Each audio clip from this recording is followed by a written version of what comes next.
আপনার প্রতিষ্ঠান আমি 1 মাসের জন্য বন্ধ করে দিব। আপনাকে সতর্কতামূলক ভোক্তা অধিকার সংরক্ষণ আইন 2009 ধারা 40 অনুযায়ী আপনাকে 30,000 টাকা জরিমানা আরোপ করা হলো। আপনি যেই জিনিসের বডিতে দাম লেখা আছে আপনি বেশি দামে বিক্রি করতে পারেন কি পারেন না আমি এটা জানতে চাই। আপনি যার কাছ থেকে আনছেন উনিও অপরাধ করেছে, কিন্তু আপনি করেছেন কিনা এটা বলেন। আপনি 890 টাকা আর বিক্রি করলেন কত আপনি আজকে 970 টাকা। ভোক্তা অধিকার সংরক্ষণ আইন 2009 এর 40 ধারা অনুযায়ী এটা অপরাধ। আমাদের পরীক্ষকের কাছে কে তেল বিক্রি করেছেন? আপনি বিক্রি করেছেন। কি তেল এটা? উঠাও। রূপচাঁদা তেল। কত টাকা বিক্রি করেছেন? 970 টাকা। এটার গায়ে কত টাকা লেখা আছে? 852 টাকা গায়ে লেখা আছে। আপনি কত বিক্রি করেছেন? 970 টাকা। এটা কি সঠিক কাজ? আপনি না দাঁড়ান, আপনি কি আইন অনুযায়ী এটা করতে পারেন কিনা? আমি তো আইন বাস্তবায়ন করি, বুঝেননি? আপনি যেই জিনিসের বডিতে দাম লেখা আছে আপনি বেশি দামে বিক্রি করতে পারেন কি পারেন না আমি এটা জানতে চাই। আপনি যার কাছ থেকে আনছেন উনিও অপরাধ করেছে, কিন্তু আপনি করেছেন কিনা এটা বলেন। আইনকে খুব লাইট নেওয়ার সুযোগ নাই। সবার জন্য মেসেজ, সবাই শোনেন। এটা তো মোড়কজাত পণ্য, তাই না? যেটার গায়ে প্রাইস দেওয়া আছে।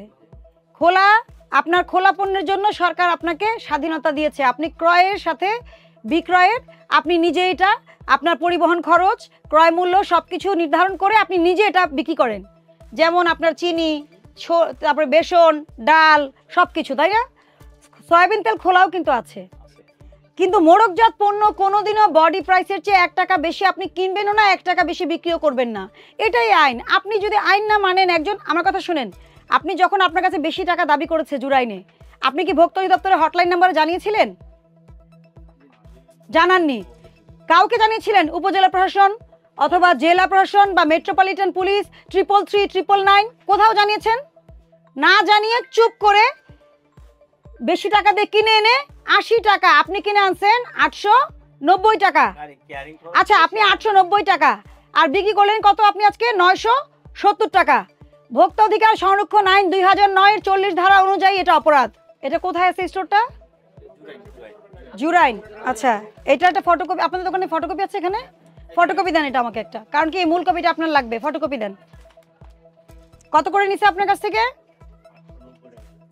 আপনার কাছ থেকে নিয়েছে 890 টাকা। আর আপনি কত বিক্রি করছেন? 970 টাকা। কত লাভে বিক্রি করেছেন? দাঁড়ান, কত লাভে বিক্রি করেছেন? 80 টাকা লাভে বিক্রি করেছেন। মোড়কজাত পণ্য ধার্যকৃত মূল্যের চাইতে অধিক মূল্যে কোনো পণ্য, ঔষধ বা সেবা কোনোটাই বিক্রি করা যাবে না যেটার মূল্য নির্ধারণ করা আছে।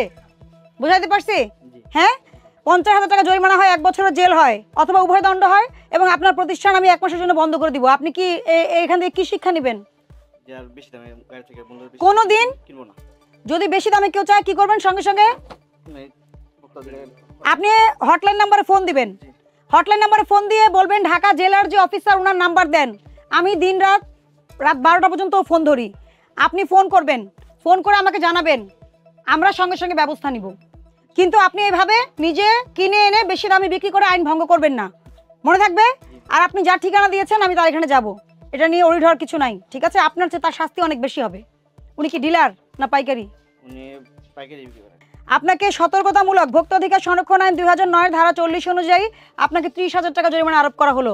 30,000 টাকা জরিমানা পরিশোধ করবেন এবং মুচলেখা দিবেন, আমি যদি এই যে রোজার আগে আরো 2, 3 বার 4 বার করে আসবো এক এক বাজারে, যদি এর ব্যত্যয় ঘটে আমি কিন্তু আপনাদের প্রতিষ্ঠান বন্ধ করে দিব, দ্বিতীয়বার আর জরিমানা আরোপ করবো না।